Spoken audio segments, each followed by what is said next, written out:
Hi everybody, Lindsay Dragon with Parenting Autism United. We have Jackson in the house. Jackson, say what's up, guys? What's up, guys? Yeah, so Jackson earned screen time today, so you're going to hear some super excitement from him. And then we have a special guest with us today. We have Joanna Cunningham from Beyond Behavior Consulting. She's one of 3 managing partners and also one of the 3 founders of the Beyond Grateful nonprofit. So we're hoping to do quarterly, if not monthly, Ask the Professionals, and it's just pressing questions that we receive a lot of. And as well, if you have any questions or comments that you would like to ask Joanna today or even in the future, you can always put them in the comments of this video and we will get you the answers that we are able to get. So we're going to move pretty quickly because nobody likes being on camera. And I'm going to flip it around and we're going to say hello to, it's right where my phone, there we go. There we go. Say hi, Joanna. Hi, nice to see you. So it's thank you so much for coming in. We've done a lot of things with Beyond Behavior Consulting and with Joanna in particular. And so we're very excited to kick this off again. So tell us just a little bit about Beyond Behavior and Beyond Grateful. Okay, so Beyond Behavior Consulting was founded in 2014, so we just celebrated our 10-year anniversary, and we are super excited about that. Mm-hmm. The 2 managing partners that founded Beyond Behavior did it when, there was not a lot of services in the area for autism, and, it's crazy to think that just 10 years ago there really wasn't anything out there. And so they were one of the first organizations in the area to really bring applied behavior analysis services here. Which is awesome. And in the last 10 years, we've seen a ton of growth.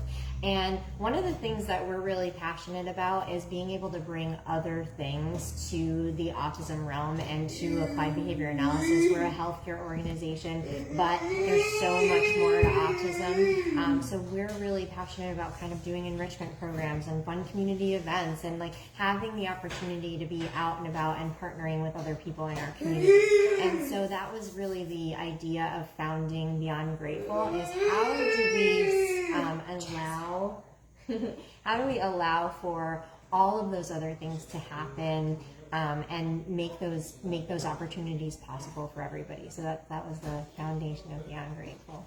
Awesome, thank you. I'm going to have to hold this because it's the right where I need to press it is right where it creases on my fun foldy phone. So we're going to ask about 3 general questions that have some broad answers and that we can go as in depth as we'd like. So again, if you have any questions or comments, definitely share them. But one of the first questions that we're going to ask Joanna is, what is the need for autism services in the Northeast PA area? Specifically, we're kind of targeting Luzerne County because that's where we both are located. Both Parenting Autism United, which is located on the roundabout in Dallas, and Beyond Behavior Consulting, which is located on Wyoming Avenue in 44. So, there's a lot of, I'll put it back down now, see, so there we go. I know what it was like when I started, and I didn't have a lot of choices, and that was about 8 years ago. So what do you have for us about what the need is in our area? Yeah, so kind of, I touched upon a little bit about the fact that we were one of the first organizations in the area. There was 1 or 2 also emerging at that time for services for autism, and there now has been a major expansion, which is so awesome. We see a lot of different applied behavior analysis agencies, of course a ton of autism awareness. We're seeing that spread into so many different realms. We're seeing autism awareness spread really heavily in schools and in even in community organizations where they're putting sensory rooms in and things like that. We're seeing that the arena move forward so much, which is so awesome to see. But there's still, even with the number of places that we have available, there are still wait lists that are so long. There are still people on lists that get there when their child is 2 and they're waiting for services until they're 4 or 5 years old, or even get to school and have to wait for services, and that in that time span. So that is so difficult. So, and was it like that when, I mean, kind of like even before COVID, it was pretty, you were on a 6-month plus wait list, Yeah. but that even changed everything, right? I mean, before COVID, I think as an agency, we're on a freeze. We had to freeze our wait list because we couldn't even keep up with maintaining it, and the length of time that it would take to get people services. And we grew exponentially. So, I mean, you can see the need for services is just so high in the area. And I know everyone's working on that. We have lots of provider meetings with CCBH and local organizations that are trying to enhance that platform so that we can make sure that people are getting services wherever they need to as quickly as possible. But it's still just an ongoing issue. Mm-hmm. Do you have any idea how many, I mean, right now you're still on a freeze, am I right? We currently have our wait list open. Okay. Which is good. Yeah. It's going to be frozen soon after that comment. You know where it goes. And why I say that is I know in passing we have conversations with other parents, and a lot of times it's, you know, I called for even an evaluation to see if my child has autism and could use services, and that wait for one of the doctors was 4 years. Wow. So and then it's about a year to 2 in some other agencies that we have locally, like ADMI, Children's Service Center, depending on where you're comfortable going. But if you're wanting to go down to Philly, to CHOP or Danville, I mean, that could be a long wait list, and it always depends on what your flexibility is for cancellation and all of that. One of the things that we're looking at doing, I think across the board, people are looking at how to do 2 things. One, titrate services, so that we're offering group services so that you can have the same amount of support but with less staff, because that tends to be the problem, right? They kind of need one-on-one, and hiring that many people gets to be difficult. Finding that many people that are available to work gets to be difficult. And so how do we still provide the same quality of care but with 1 staff to 2 clients or 1 staff to 3 clients? And how do we build programs that are going to be sufficient and quality that provide that support? Well, and as a parent, I am afraid of that answer simply because I want the one-to-one, but being able to see what has happened when we've been accidentally in a situation where they were given more freedom because of the group billing. There was he surprised us 100%, and he was able to do so much more than what we were giving him space to do. So there's pros and cons to every single thing. Yeah. I think that's a great point. I think it's a fear of a lot of parents is that, you know, am I going to get the same quality? Is my child going to get the same attention? And I think it's something that we put on providers that's difficult. I think providers are going to then need to be held accountable to really be making good decisions about who gets one-to-one and who can titrate and when they're ready and when they're not. You know, it comes down to be a matter of trusting your provider and knowing your child and seeing where that goes. But I do think that we're going to have to move into that area. I think everyone is moving into that area because there's just too many kids being diagnosed. You physically can't do it. And I'm just going to turn the camera around again, simply because Joanna doesn't need to be front and center the whole time. As beautiful as you are, I want to give you a break to relax as well. But one of the things that we've really seen is that as parents, we tend to just be, you know, singularly focused, and we're so used to taking that data, and we're so used to watching everything that he does. We've never given him the opportunity to be to show us what he can do. So that's actually something we're going to be looking into. We've talked about it for years, as setting up those scenarios. It's like, what would happen if somebody offered my child McDonald's or one of his, you know, candy in this general. Oh, we have a new friend. Denise just showed up. Say woo woo. She's hiding. So Jillian, I see your questions, and I'm going to get to those in just 1 second. But really, also with COVID, what had happened, I feel, is that a lot of these essential personnel were still not able to work because of COVID, and they were able to find jobs that were a lot less work, a lot less meaningful. They didn't have a human in their hands, and it paid more. And as much as their heart may have been in it, a bank account speaks more. And COVID, I think, shined a lot of light onto different things that somebody could do and just not have the stress of going to work with a client who is challenging. So I do know that a lot of individuals left the field during COVID, and whenever everything kind of came back into play, they never went back because they had time to adjust to a new career. Yeah. And it's easier. Yeah. It's a lot easier. We definitely saw a lull. I think that people are starting to come back to the field. I think people are starting to get out more. I think COVID was a difficult time. People liked to be in their home. They liked the ease of that. They moved into jobs, yes, where they made more money. We have been sort of seeing some semblance of people kind of coming back to really finding the things that they love to do and making a difference in the world. The cool thing about what we get to do every day and working with kids with autism is make a difference, and it warms your heart.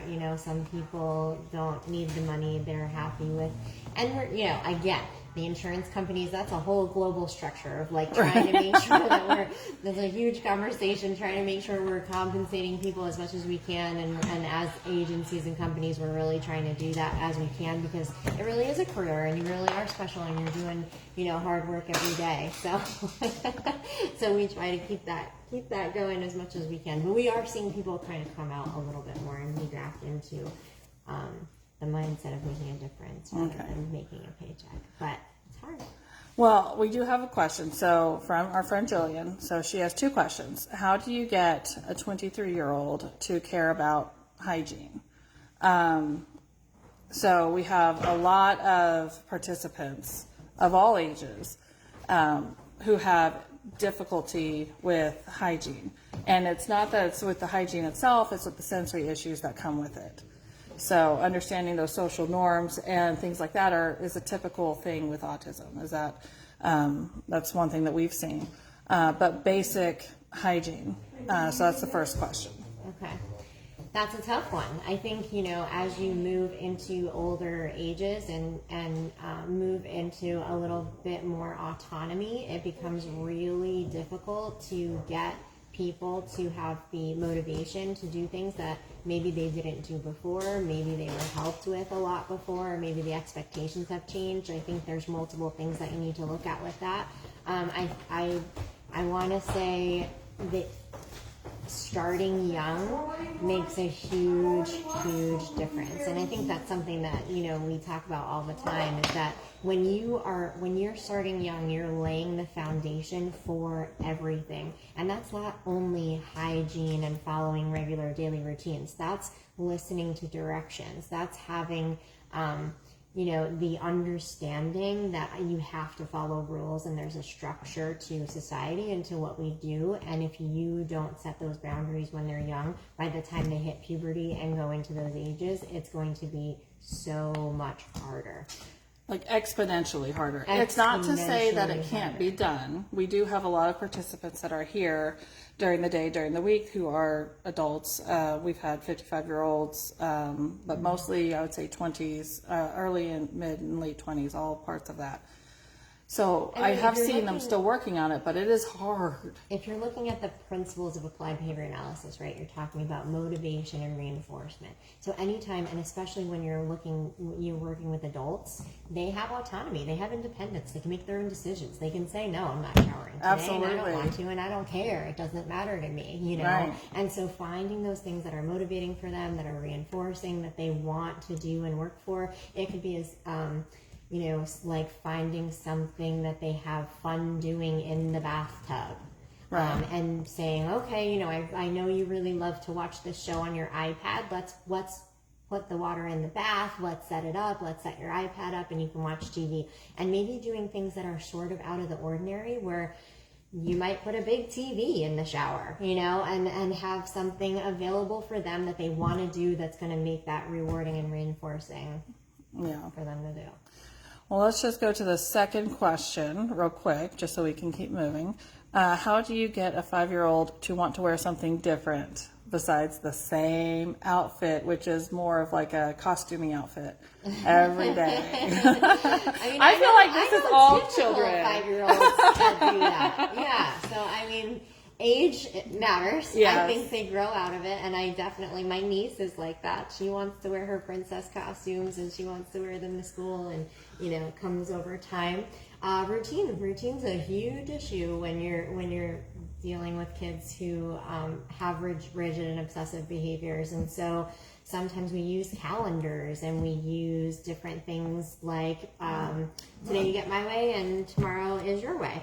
And we're going to kind of take flip-flop back and forth and do things like that. Well, and we've done some of those like shock things where we probably shouldn't have. But it was like, oh, look, it's dirty. So something that might bother them, that they don't want to wear it, it's in the wash. Yeah. So it's like, well, look, oh, it has a rip. We got to fix it. You know, it's just a little tiny thing. Well, we got to fix it. So it's going to take 2 days to fix. Yeah. So we've done things like that in the past. And that's where it's important to talk to both professionals and parents, because you're going to see it from two different ways. But then you get the professionals who are also parents, and you get experience from just a barrage of different places. Professionally, I would talk to you about like doing it my way or your way, or setting up a calendar. I would talk about fading it out, where maybe you don't wear the whole costume, but you wear pieces of it, and then it fades to like a logo on your shirt or something like that. But I have known parents to, you know, kids who have difficulty going from winter to summer, and parents driving their kids around in the car until they just accept the fact that they're wearing long sleeves and move on, you know? Yeah. And I think we all have that issue at some point with shoes versus sandals, and, you know, coats versus obviously no sleeves. If it's medical, we got to do it. And obviously with school. So if you let them get away with it, I think earlier on, and it's not letting them get away with it, it's just getting through the day for a lot of us when we have a lot of other extreme behaviors possibly. But it really is picking the right time to work on things too. That's a big... I think we see this dichotomy of antecedent, doing things that help prevent the behavior, and then doing things that happen after the behavior to make it, you know, go the way you want it to or not. Mm-hmm. And some people lean towards, hey, I'm going to prevent it. You know, I'm going to do all these things to prevent this behavior from occurring. And other people lean towards, I'm implementing this and that's it. And that's what we're doing. Like, it's not happening. That's where we go. And we need to really just find a balance. And I think, again, that's where the professionals come in, of finding that balance. Our kiddos need help to, you know, environmentally work on the things that can prevent behaviors and things that might make it easier for them to obtain the things that they need to do. But then they also need boundaries, and they also need to have, you know, consequences that are good and set in things that they can and cannot do. Yeah. There are some things too that are just non-negotiable. Well, and that kind of, I'm going to flip us around again. It's so much easier on the phone than the computer, guys, so just bear with me on all this like craziness. But that kind of segues into getting out into the community. Part of our programs with my son a few years ago, and I think it was either right after COVID or right before COVID, I can't remember. But he was wanting to go to certain stores up by like Lowe's, and then he's like, let's go to Ulta. And I'm like, why do you want to go to Ulta? But I'm like, I'm up for a bath, Mom. Let's go. So, but then he was like, let's go to Five Below. And then the BT that we had at the time figured it out. She was in the car. She was like, he's going to say, let's go to Michael's next.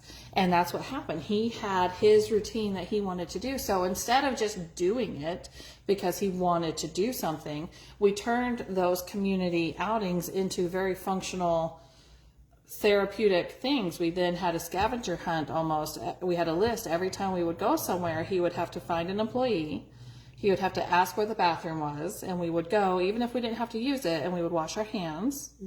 And then we would, if we were at Best Buy, he had to find a video game, a keyboard, and the biggest TV. Which is so fun. So, and then, like, if we didn't want to buy something at every place, because that wasn't the purpose, but his reward outside of going was, like, if we didn't need something at Best Buy, then he would get one of the big candy bars at the register, which were, like, really big.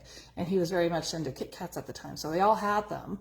And it was so crazy to see the workers, how they would adjust or not adjust to what we were doing, because we were there and we were taking our time and we were running our program, because we really...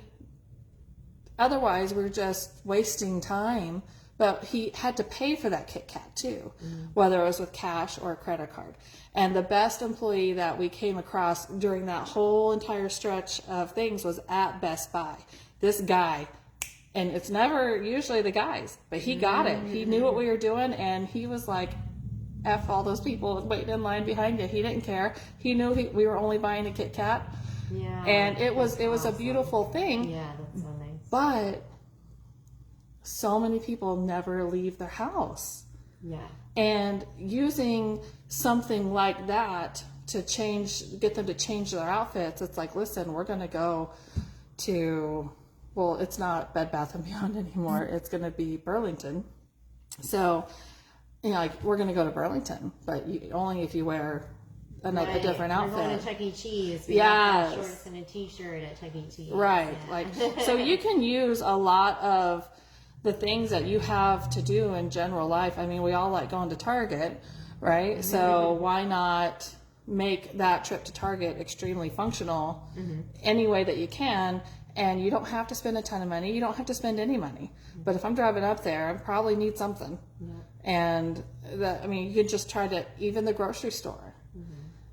But you don't go when you need a full order or when you have limited time. I think that's the key. Yeah, you gotta go. You're going for them. You're not going for yourself. So you don't take a kid to Target when you have to buy a whole grocery order. You take a child to Target when you're going to teach them something or to do something. And if you're there for 5 minutes the first time, you're there for 5 minutes the first time. And you build up over time too. But if you stop going, it really has a whole effect on their routines. How difficult is it for you to go to a store and just be in the store and just sit there and wait for somebody else to, like, finish what they're doing? Because for me, it's like, I'm going to go insane. I'm going to hurt somebody else. And so I'm used to just, I'm doing this, then I'm doing this, then I'm doing this. It took me a really long time to be able to do that. But once I kind of set it in my schedule, and for whatever reason, Jackson absolutely loves Dixon City. So when we go to our doctor's appointments in Scranton, I mean, we're already right there. So if you do good at the doctor's, because accepting medical attention is another big thing for all kids, I think, on the spectrum. So I'm like, we're going to Dixon City. You know? And I mean, I can get the dentist, the ENT, we get his ears cleaned out, we can do the allergist, we can get shots, we can take blood work if we're going to Dixon City. See, that's that. You have to match the effort with the amount of reinforcement, right? Yeah. I'm not going to jump in a pool of freezing cold water for a candy bar, but I'll do it for $20 or maybe $1,000. Well, I know, right? I'm not doing any polar plunges, but that was it. When we go to Dixon City, and it's still a reward, he's very into logos, and so they're all right there in all those shops. So we worked on parking lot safety. Like, we can make it functional no matter where you go. And doing all of those things really leads to then him being able to go out into the community as he gets older and know what to do, and you've laid the foundation, and it really makes a big difference. It's super beneficial. For the people who can't do those things, though, because of the lack of, like, they don't have a behavioral health technician or a BCBA helping them learn these tools and these tricks, for a parent to get the information, they've got to go I think it's extremely important to use the local resources that you do have, even if it's a family member, if it's a friend's house, if it's Parenting Autism United. You have this building, you have this room, you have all this stuff that somebody can just come, take 5 minutes, and leave if they need to. Getting out in any aspect really is going to make a difference in their life and their ability to be independent later. Like you and I were talking, when you're 6, it doesn't seem like a big deal if you can go out to Target, but that matters because it sets the routine and it sets the stage and it sets the foundation for when you're 21 and you need to go to the store and buy food. You now have that routine in your repertoire and those skills available to you. Even though it is so easy to do things like DoorDash, I say that because Joanna DoorDashed tonight. So DoorDash, when you can buy things online and pick it up, you can do scan and pay at Sam's Club and things like that. Mobile orders, all of those things. In the grand scheme of things, we need to stop. When we have a child who we can be using those experiences to gain knowledge and, repetition, like you said. Once a parent gets the education or they start realizing the amount of work that goes into it, I feel like we all come across, as parents and professionals, those aha moments where it's like we put in the work and we follow through, and now we've not the end of the tunnel, not the light, and it's autism, so it's a lifelong diagnosis. But I think it happens more gradually. It's not, people expect it to happen overnight, and that's just not the case. Am I right? Yeah. I think it happens in big and small ways. One of my favorite things about applied behavior analysis is that sometimes it happens quickly, and sometimes it happens small, where you're teaching a family just to get a child to ask for an item and then they receive it, and that, even with Jackson, actually, when I first met him and we were working together, Jackson would only label things, and he could label anything. He could, he's 2 years old and he can label a xylophone, but he couldn't ask for milk. Right. And so just gaining that concept of like, hey, don't just give him his milk. Let's work on him asking for the milk, and then he gets it. It took a long time. It's so hard as a parent, or even just as a female, like a nurturer. Like you're wired to help those who need help, and especially children. Right. And the biggest thing it sounds horrible, but the biggest thing that we could have done was just like not help him. Right. And then it forced him to get frustrated, but it also helped with getting him to use his words. And we had to use a little unconventional ways to help him too, because he would label, I remember we had our little alphabet bins, and he would label a carrot but couldn't ask for a carrot. So we had to just take that label and transfer it to asking for it. What is this? Milk. Oh, good. Here's your milk. Right. If you say milk, you can also get milk. And it took a bit of time. Well, and being a stay-at-home mom at the time with his brother, who's 2 years younger than him, really just talking to myself for so long, I felt like I was going insane. But then, you read everything and you're trying it, and then you're not sure as a parent if you're doing it the right way. Am I implementing this the right way? Like, how am I... I'm going off of what this article said, but how do I know the validity of this article either? And then it's just this big thing where I think if nobody takes anything else away, it's narrowing it down to the most important thing at that time.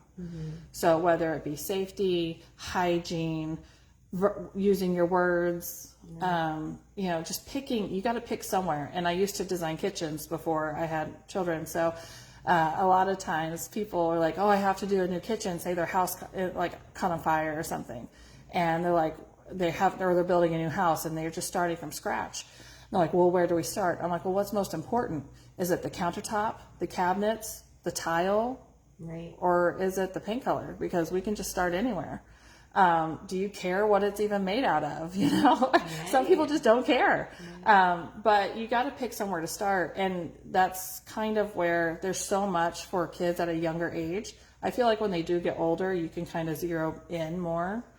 But for me, trying to figure out where to start was the hardest part because it was all equally important. Right. It is. It is. But then you do have those moments, you know, even in those small things where you're like, oh, that worked, and oh, now he can ask for that. Now he can ask for anything, right? And it's a pivotal behavior where now he can have more access to things he needs in the world.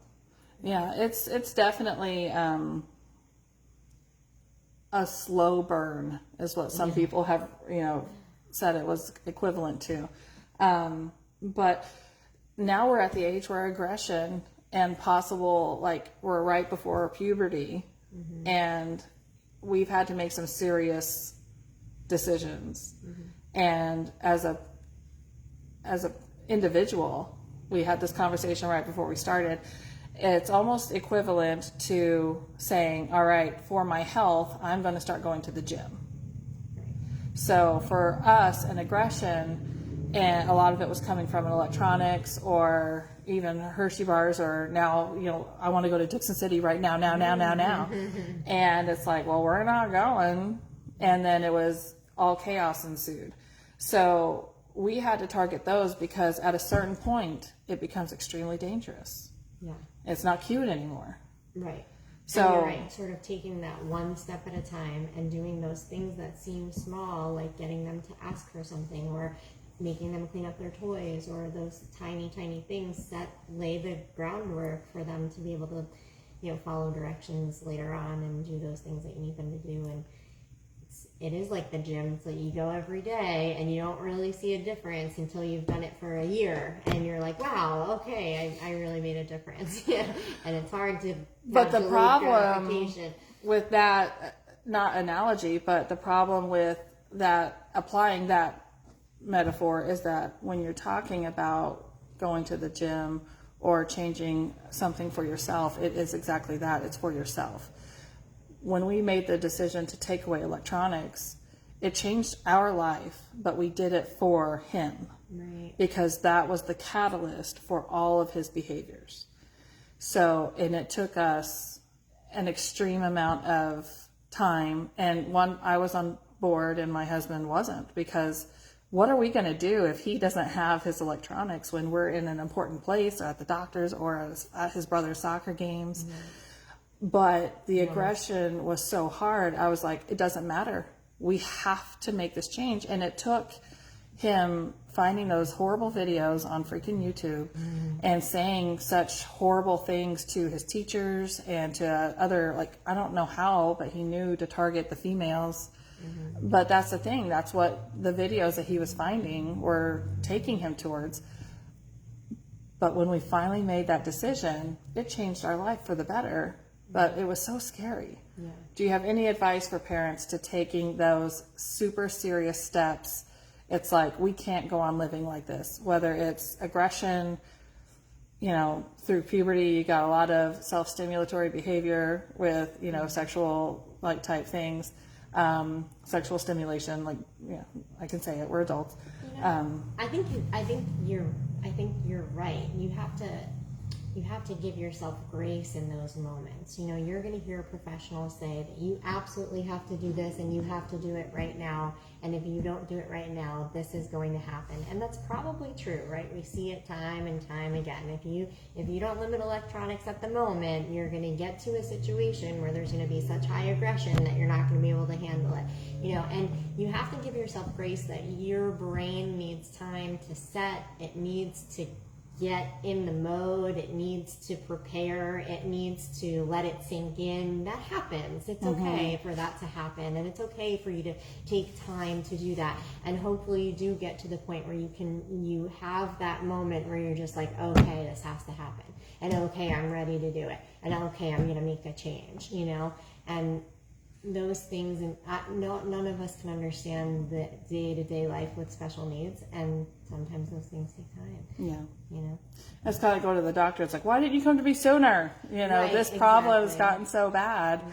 But it's like, well, I thought I had it under control, and or I didn't know it got that bad. Because when you're in it, you just can't see it.